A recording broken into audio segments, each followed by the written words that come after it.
Penyanyi Tere sempat meramaikan dunia hiburan di era 90-an. Kini, wanita yang sempat menjadi politikus itu menjalani kehidupan sebagai seorang mualaf. Tere mengucap 2 kalimat syahadat pada 2 September tahun 2000 silam. Ia mengganti namanya menjadi Anissa Teresia Pardede dan menjadi mualaf selama lebih dari 2 dekade.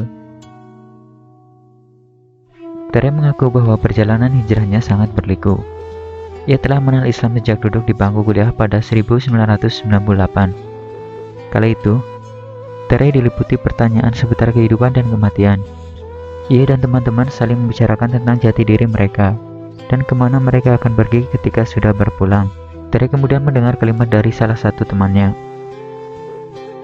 Teman muslim saya bilang mereka juga mengaku Yesus, tapi Yesus yang mereka ketahui adalah salah satu nabi besar. Sementara pemilik alam semesta ya Allah. Kalau belum puas, saya disuruh baca sendiri Al-Quran, tutur Tere. Tere yang penasaran kemudian mencoba berpikir memakai logika. Ia menelusuri buku-buku dan data ilmiah mengenai Islam. Ia pun mengakui bahwa semua yang diajarkan dalam Islam sangat masuk akal. Meski begitu, hatinya belum terbuka dan masih keras kepala. Tere bahkan sempat mencapai suatu fase di mana ia menjadi agnostik. Saya mengira kalau agama itu hanya ciptaan manusia. Oke lah, yang penting saya tahu bahwa Tuhan saya cuma satu. Mau saya sebut dengan sebutan apa, suka-suka saya. Tuhan pasti maha tahu, ia bercerita. Hampir setahun diselimuti dengan kebingungan, hati Tere pada akhirnya terbuka ketika ia mendapatkan sebuah mimpi. Dalam mimpi tersebut, Tere merasa tubuhnya terbujur kaku di dalam sebuah tempat yang sangat gelap.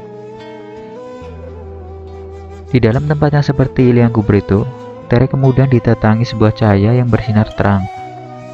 Sosok dalam cahaya itu kemudian menanyakan siapa Tuhan dan Nabi yang dipercaya oleh Tere. Alhamdulillah, Allah kasih saya bangun meski keringat dingin.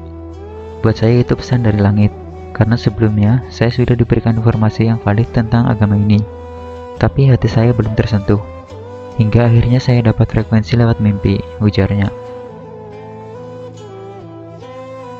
Setelah mendapatkan mimpi, Tere mantap memeluk Islam pada 2 September tahun 2000. Mengira kewajibannya telah usai, ternyata perjuangan Tere masih baru dimulai.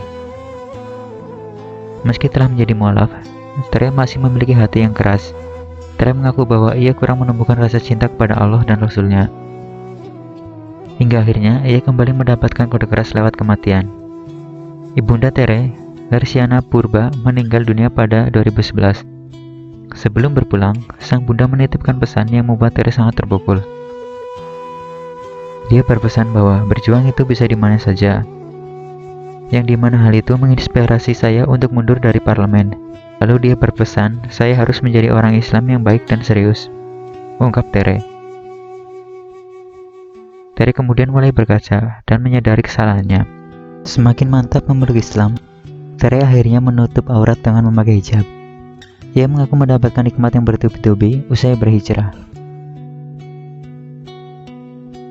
Demikianlah sepenggal cerita mualaf salah satu mantan penyanyi di tanah air. Semoga bisa menjadi inspirasi bagi kita. Wassalamualaikum warahmatullahi wabarakatuh.